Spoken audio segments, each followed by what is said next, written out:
From New York City, the makers of Clippercraft clothes for men and more than 1,200 leading retail stores from coast to coast present Sir Arthur Conan Doyle's immortal character, the world's most famous detective, Sherlock Holmes, starring John Stanley.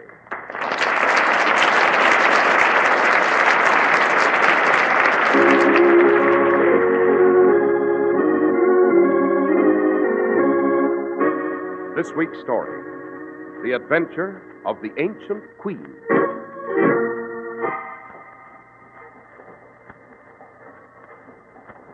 Holmes, What is it, Watson? look through the window here. Someone just dashed out of a cab. He's running into this building. Indeed, Watson. A late hour for anyone to be about. Well, seems to be coming up to our rooms.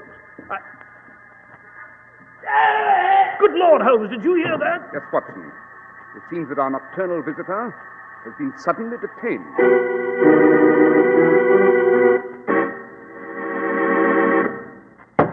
Well, we're at the door of Dr. John Watson's study, and we're about to hear another of his adventures with the fabulous Sherlock Holmes. Well, good evening, Mr. Harris. Oh, good evening, Dr. Watson. What memoir are you working on tonight? I call it The Adventure of the Ancient Queen. And a rather weird and bizarre case it was, too. One of Holmes's prime favorites, I might add, with an origin over 3,000 years old. 3,000 years old? Exactly, Mr. Harris. Well, Dr. Watson, who was this ancient queen? All in good time, Mr. Harris. I shall reveal that a little later. But now it would seem is the appropriate time for a word about those excellent Clippercraft clothes. So it is, Doctor. If you've been wearing high-priced clothes, you may wonder how your Clippercraft dealer can afford to give you one of the finest suits you've ever seen for only $40 or $45. Well, it could happen only in America. And here's the answer. The friendly independent store in your community that sells Clippercraft clothes is one of the more than 1,200 fine stores throughout the nation who concentrate their huge purchasing power just to bring you big money suits at exceptionally low prices. The savings on fabric purchases alone are tremendous. Naturally, production and distribution costs are lowered, and enormous economies are affected by Clippercraft's operation of their great tailoring plants on a full-time schedule all year round. And there you have it. The honest reason behind Clippercraft's amazing values. That's why you can own a handsome Clippercraft suit of luxurious worsted at only $45, and why millions are so delighted with Clippercraft's incredibly low prices for fine topcoats and overcoats. Yes, compare Clippercraft with clothes selling for many dollars more.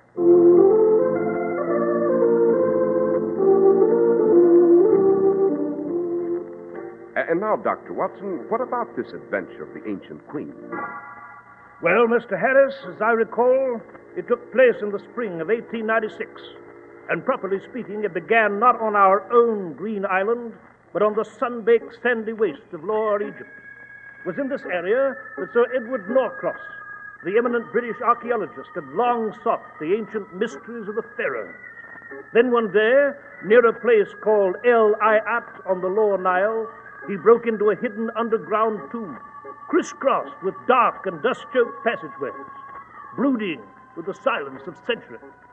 And then Sir Edward and his assistant Smythe left the rest of the excavation party and pushed forward into the most remote section of the subterranean tomb.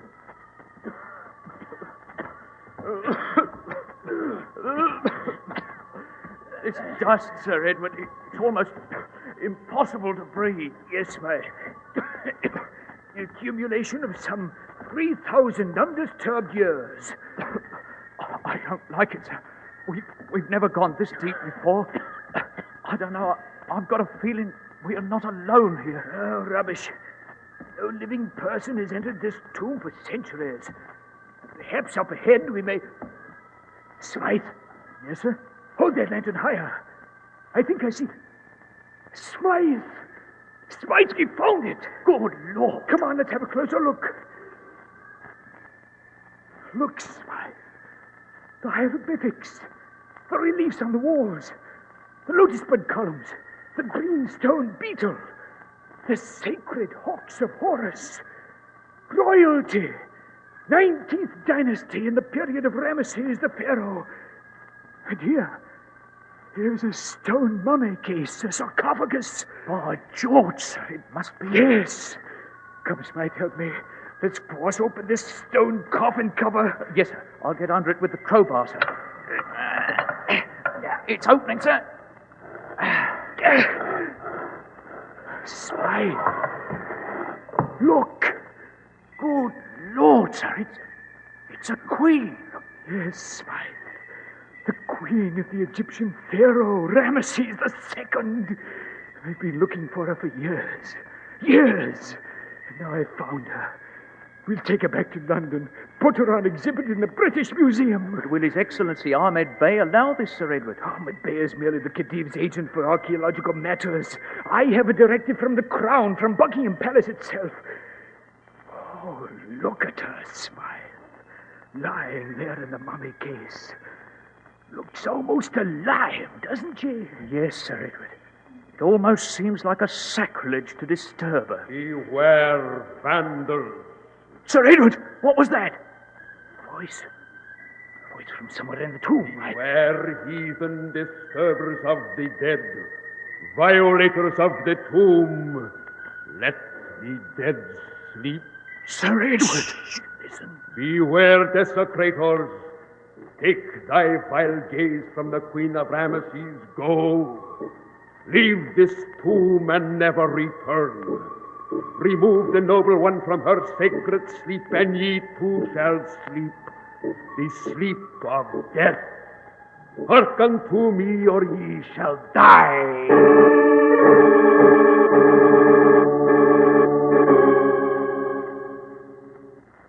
So you intend to take the mummy of the Queen of Ramesses back to London, Sir Edward? Yes, Your Excellency. I plan to bring her directly to the British Museum. As Foreign Minister for His Royal Highness the Khedive, I do not advise it. Oh, what do you mean? You told me about the voice in the tomb, Sir Edward. You have been warned. Yes, Your Excellency. I know the legend. There's supposed to be a fanatical Egyptian sect called the Society of the Sun, devoted to the protection of the sacred spirits of the royal dead. You are well informed, Sir Edward. Of course, it's all rot. Pure rubbish. I heard a voice, yes, but I'm sure it came from one of the Egyptians in my party, somewhere in the tunnel. Probably tried to frighten us away so that he could rob the mummy case of its priceless relics at will. You still insist on transporting the mummy to the British Museum? I do. Very well. You have royal authority, and I cannot refuse you. However, there are a few details I must insist upon. Yes? The mummy case must remain sealed and placed under heavy guard for the entire voyage. And I myself will go along to see that this priceless treasure of Egypt arrives safely at its destination.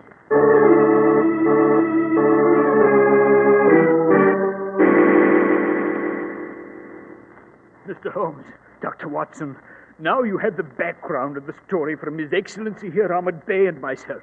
We came directly to your quarters here at Baker Street as soon as we saw the sarcophagus safely delivered to the museum. I see. We felt that this was a matter far beyond the province of the official police. Sir Edward here insisted that you were the only man in the Empire capable of coping with this problem, Mr. Holmes. In that assumption, Your Excellency, Sir Edward is entirely correct. And I must say that I find your account of the incident in the tomb quite fascinating. Sir Edward, do you think this fanatical cult may strike soon? It has already struck, Dr. Watson. What? Do I understand you to say, Sir Edward, that the society has taken its first victim? Yes, Mr. Holmes, yes. My assistant, Smythe. He vanished on the ship on our third day out. We never saw him again. The deuce, you say? Interesting, Sir Edward. Very. Your Excellency, Yes, Mr. Holmes? what is your opinion of this secret cult devoted to the protection of Egypt's ancient tombs? Mr. Holmes, I am what you call modern. I was educated at Oxford, and I know the views of the Western world on these legends. I am not a superstitious man myself, but I have a feeling that this cult does exist. Then you think it is dangerous, must be taken seriously. Yes, Dr. Watson. I have repeatedly suggested to Sir Edward here that the only safe course is to restore the mummy of the Ramesses Queen back to its original resting place and seal the tomb. Send the Queen of Ramesses back to Egypt? No, Your Excellency. This is the greatest discovery of my career. As you wish, Sir Edward. I must warn you, however, that I, as well as you, are in acute danger of death. After all, I have been an accessory to spiriting the mummy out of Egypt, And if these assassins decide to pay a visit to my suite at the Savoy, Holmes, what the deuce is The window pane, Watson, has just been smashed. There's someone threw an object through it. Quick, Watson, to the window. See anyone on the street below? No, Holmes. I thought I saw a shadow turn the corner, but I couldn't be sure. Mr. Holmes, Dr. Watson, here's the object that broke your window. It's the scarab. Yes, a green stone beetle. And there's a note attached to one of the claws. Allow me to examine the note, Your Excellency. Dash it, Holmes, don't just stand there. What the devil does it say? Beware, Sir Edward. You have been warned. Your time will come, and soon. For he who despoils the tomb of the pharaohs, he who violates their eternal rest, dies.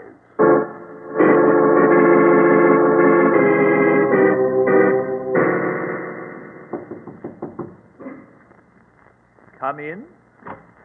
Oh, good evening, Hobbs. Good evening, Dr. Forsyth. Let me see. You're on duty as guard here at the museum tonight, are you not? Yes, sir.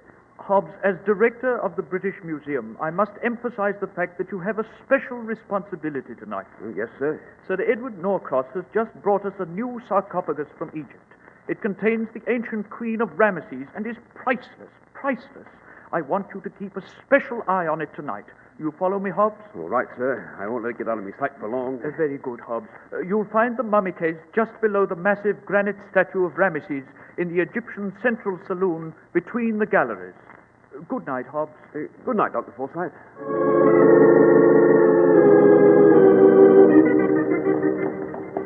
I say, Holmes, Yes, Watson? where the devil are we going? After Sir Edward and Ahmed left our rooms, you rushed me out in the street, and I didn't... First, Watson, we're going to the home of my good friend, Dr. Eustace Forsyth, director of the British Museum. Indeed, why? It's past closing time at the museum, but I hope I can induce Dr. Forsyth to allow us a special showing of Her Ancient Majesty, the Queen of Ramesses. Holmes, surely you don't believe that? Watson, I'm prepared for anything at this point. We're dealing with a mystic here, with a group of fanatics who will stop at nothing. I've instructed Sir Edward to bolt his doors and lock his windows, but I fear it may not be enough. What do you mean, Holmes? I mean that Sir Edward's in very grave danger. Unless I underestimate this strange society of the sun, other lives will be at stake before this night is done.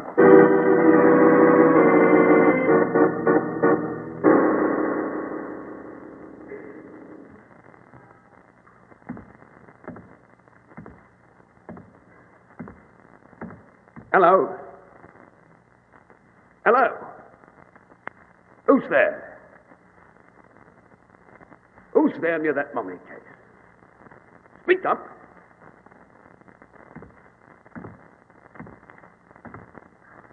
Could have sworn I saw someone lurking around that mummy case of the Ramesses Queen.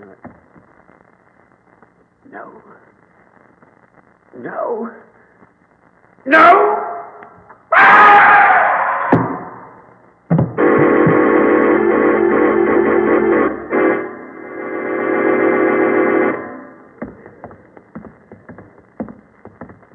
Say all entrances and doors to the museum are locked, Dr. Forsyth?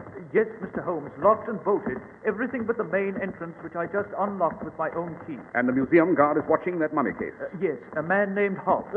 Not the kind of job I'd want, I must say.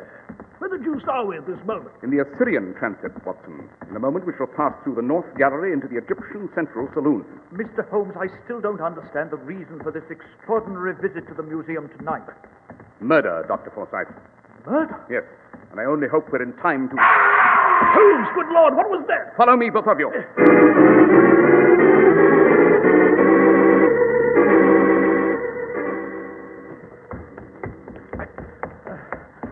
Here we are, at the Egyptian Central Saloon. There's deuce of dark in here. Quick, Watson, a match. Yes, here you are, Holmes. Here's the massive granite statue of Ramesses II and the mummy case of the Queen at its feet. Holmes, good Lord. Just as I feared, Watson, we're too late. Why, it's Hobbs. Hobbs, the guard. He's covered with blood. Yes. Dead. Yes, struck in the head by a tremendous blow. Watson, look. Where? Up at the statue of Ramesses II. Note the clenched granite fist. Holmes, good heavens, the statue's fist it's smeared with blood. I don't understand it. I don't understand. Beware. What's that? What on earth is that? The so-called voice of Ramesses, apparently. Beware, heathen disturbers of the dead, violators of the tomb. Let the dead sleep. Hearken unto me, or ye shall die.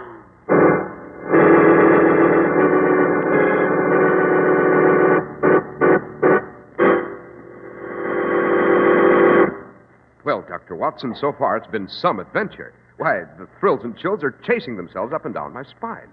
This one's in a class by itself, Doctor. Class by itself? Oh, you mean the American idiom for distinctive? Yes, that's just what I do mean, and you've chosen just the word I need when it comes to Clippercraft clothes, Doctor. Distinctive. Right now, at the friendly independent store in your community that sells Clippercraft clothes, one of America's greatest and most distinctive clothing values is yours. And for the savings you'll pocket, you can thank the great Clippercraft plan. In a typically American way, more than 1,200 of this country's finest independent stores from coast to coast, stores you can trust, have merged their buying power to reduce fabric, production, and distribution costs to an absolute minimum. Otherwise, it would be quite impossible for you to own topcoats or overcoats as luxurious looking as Clippercraft's for only $40 to $47.50. Or the new lightweight zipper lining Clippercraft topcoat that is sweeping the country at a price that will surprise you. It's so low. That's why men who know insist on Clippercraft clothes. So be sure to visit the Clippercraft store in your city. These leading stores in the metropolitan area are proud to add their names to Clippercraft in your suits, topcoats, and overcoats. In Manhattan, John Wanamaker Men's Stores, Broadway at 8th and 67 Liberty Street. Saks 34th, Broadway at 34th. In Brooklyn, Abraham and Strauss. In Newark, New Jersey, Boulevard Men's Shop, Kresge Newark. And in Jamaica, the B&B Clothes Shop, 16408 Jamaica Avenue. And now, Dr. Watson, you were relating to us the adventure of the ancient queen. Yes, Mr. Harris, so I was. Holmes, Dr. Forsythe, and I stood there transfixed as that voice from the tomb echoed through the vast, eerie museum. It spoke, then it was still. Dr. Forsythe illuminated one of the gas chandeliers, and as the flickering flame played over the massive statue with the blood-stained fist, we seemed to feel a living presence in the room. Mr. Holmes, Yes, Dr. Forsythe. that voice, that eerie voice, it seemed to come from the mausoleum room next to the Nineveh Gallery. Shouldn't we hurry off in pursuit, Holmes? No, Watson, we should be wasting our time. Yes, but The museum is a vast place, Watson, as you well know, consisting of whole series of special rooms. That echoing voice could have come from anywhere. Mr. Holmes! Dr. Watson! Holmes, someone's coming. Yes. I see a man coming in, Mr. Holmes. See him? Ah, yes, the entrance to the Nineveh Gallery. Mr. Holmes, Why, it's His Excellency, Ahmed Bey. Mr. Holmes, I came down to the museum to pay my respects to Dr. Forsythe here and make arrangements for the exhibition of the mummy case. I didn't realize the museum was closed. Then I saw you go into the front door, heard a scream, and then... I'm afraid we're all a little late, Your Excellency. Yes, I see that now. The Society of the Sun. They've struck again. The statue of Ramesses seems to have struck this time, Your Excellency. If you'll just look at the fist. Blood. Blood on the fist.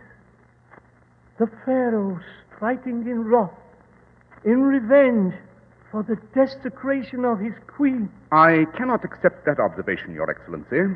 Massive statues of red granite, such as this one, would find it very difficult to move.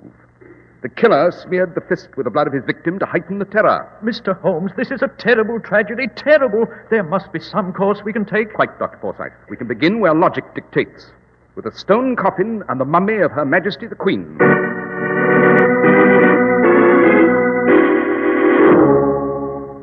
Watson, you take that end of the stone cover, I'll take this. It's quite heavy. You mean you're going to open the cover of the mummy case, Holmes? I am indeed. Mr. Holmes, it is dangerous. Quite, but entirely necessary and a risk we must take. Moreover, the mummy case has already been opened. You will note the seal is broken. By Jove, Mr. Holmes, it is. Precisely, Dr. Forsythe. Now then, Watson, lift her up.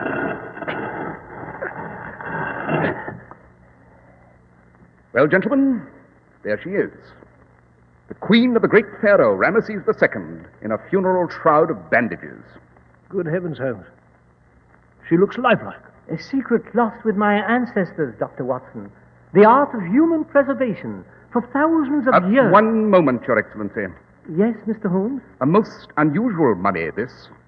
Look closely at that portion of bandage just over the heart. What about it, Holmes? It's apparently been ripped open for some reason, and then re-sewn with modern thread. Mr. Holmes, you're right. I usually am, Dr. Forsyth. Moreover, there seems to be a cavity under that section of bandage. Note, as I press my finger upon it, it yields to the touch. Your Excellency. Yes, Mr. Holmes? I seem to recall reading somewhere that the Queen of Ramesses was given a rare and invisible gift by the sun god Ra. As one of the foremost Egyptologists in the world, have you ever heard of this legend? No. No, I have not. You're quite sure? I am positive, Mr. Holmes. Why do you ask? Merely an inherent curiosity, Your Excellency, or perhaps a positive thirst for facts. Come, Watson, we must be off. Where to, Holmes? Baker Street, my dear Watson, Baker Street. To enjoy a quiet pipe and a bit of good reading.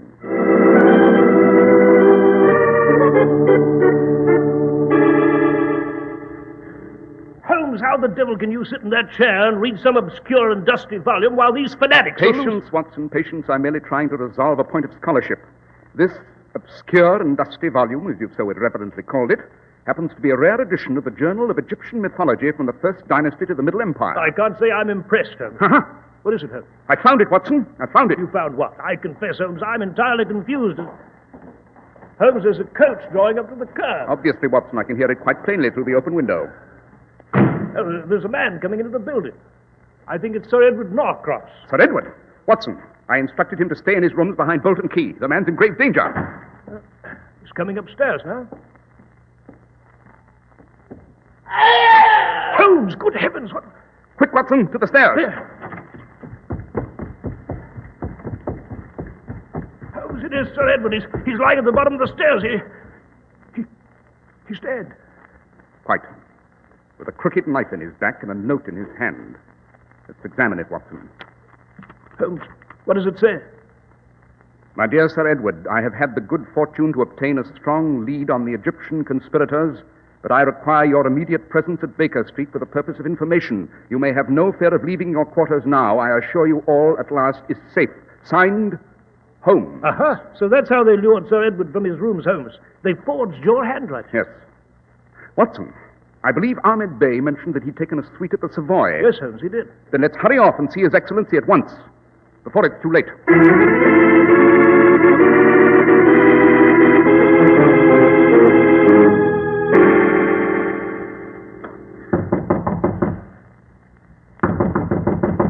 Your Excellency. Doesn't seem to be anyone in, Holmes. By Jove, Holmes, he's left his door unlocked, you know. Good Lord. Look at this room. Yes. A bit disorderly, isn't it, Watson? Disorderly. It's been turned upside down. Lamps were smashed, the furniture is Obvious signs of a fierce struggle. Hello, what's this? What's what? It seems that His Excellency was preparing for a long journey after having only this evening arrived from one. Aha, Watson, look here on the table. Seems to be a boat timetable of some kind. Precisely. Then for some reason he's returning to Egypt post-haste. On the contrary, my dear fellow, this happens to be the timetable of the liner Catania. And the Catania leaves Liverpool tomorrow at noon for America. For America? Holmes, dash it, all this doesn't make sense. It makes very good sense, Watson. The intentions and activities of His Excellency Ahmed Bey are crystal clear to me now. What's this? There's only a towel thrown over the bed, Holmes. Use your eyes, man. Observe closely. You see this brown and sticky stain on the corner of this towel? Yes, Holmes, I see it now, but what is it? That stain happens to be resin. Resin? Quite. And it may interest you to know, Watson, that mummies in the 19th Egyptian dynasty were embalmed in a coat of resin before they were bandaged in order to preserve them. Oh, now what I shall be very happy to resolve this entire adventure for you, Watson, or at least partially, on our way to the British Museum.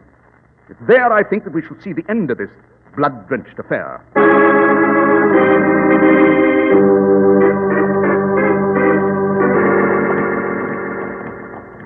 Well, you know, Holmes, at this moment I'm completely baffled. I see no connection between these various events. Then let me enlighten you, Watson. First, His Excellency Ahmed Bey is a member of the Secret Society of the Sun. What? Now let's reconstruct, Watson. Note that Ahmed Bey insisted on staying close to the mummy on its trip to England. Yes, but It's reasonable to suppose, then, that Ahmed could have thrown Smythe overboard. But subsequent events made me sure of it. You remember we entered the museum with Dr. Forsyth through the main hall? Yes. Well, Ahmed Bey was there before us. He called to us from the Nineveh gallery on the opposite side.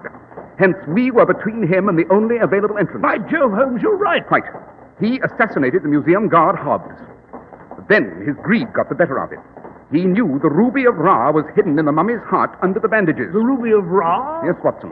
According to the legend, of which His Excellency denied all knowledge, the sun god Ra had given the Queen of Ramesses a huge ruby from his protective shield. It was placed in her heart to shield her from all harm. And Ahmed Bey dug it out and re-sewed the bandages. Exactly. I noticed a bit of thread on his trouser cuff when he approached us in the Egyptian Central Saloon. It was the same thread used to sew the mummy's bandages. Then that resin stain on the towel... Obvious, Watson. The ruby was covered with resin from the mummy. And later, Ahmed Bey tried to wipe the sticky residue off with the towel. He had planned to escape to America with the ruby and sell it for a fortune. Why are we going to the museum now, Holmes? Because, Watson, I have a feeling that we shall encounter the end of our adventure there.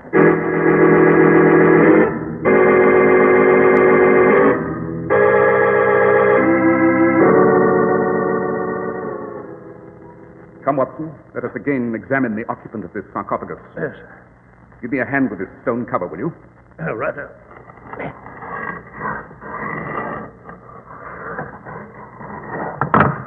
Holmes, good heavens, the mummy, the queen. It's gone. Quite. And in her place lies His Excellency Ahmed Bey, with a crooked knife in his back. Precisely, Watson. The revenge of the Society of the Sun. Ahmed Bey tried to betray his own colleagues in vain. Yes, but Holmes, I confess, I don't see how they can spirit a mummy out of the British Museum. They can, Watson, and they have. This, my dear fellow, is not only a sinister and deadly organization, but extremely resourceful. I have no doubt that even now they're taking the ancient queen back to Egypt, where she will again be entombed, away from prying foreign eyes, and with her, the great ruby of Ra. Holmes, what shall we do? Do? Nothing, my dear Watson. We've done what we can. To pursue this mummy further would lead only to further death and disaster. We're dealing in the realm of the mystic, almost the supernatural. To disturb the Queen of Ramesses is, after all, a kind of vandalism. And I, for one, am inclined to let the dead rest in peace.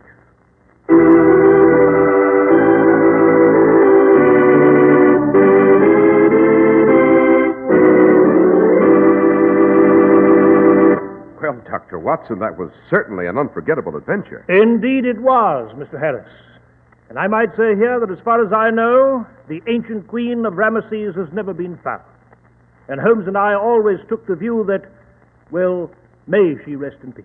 Well, and now, Dr. Watson, what adventure will you have for us next week? Well, next week, Mr. Harris, I shall relate to you the adventure of the discordant bells. It concerns a creaking rope, a red smudge, a jangling refrain, and a human pendulum.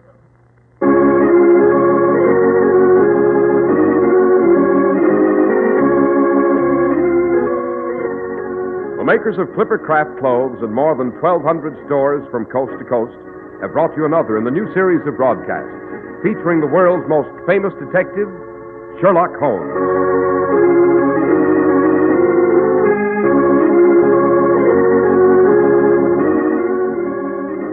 Our stories are based upon the character Sherlock Holmes created by Sir Arthur Conan Doyle, and the program is produced and directed by Basil Loughrane. Sherlock Holmes is played by John Stanley, Dr. Watson by George Spelman.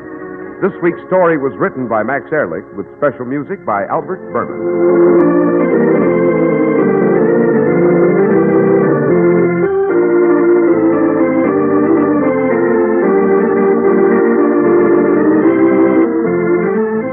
Your Clipper Craft dealer. Write Clipper Craft, 200 Fifth Avenue, New York City.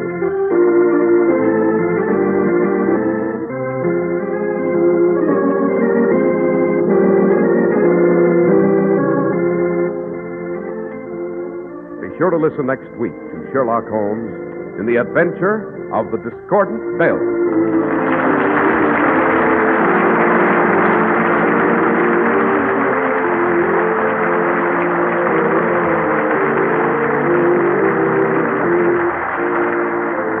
This is Cy Harris speaking for Clipper Craft Clothes. This is the Mutual Broadcasting System.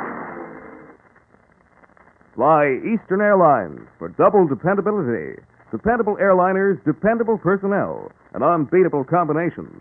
Save 5%. Buy round-trip tickets. To fly anywhere in the world, call Eastern Airlines or your travel agent. This is WOR, New York.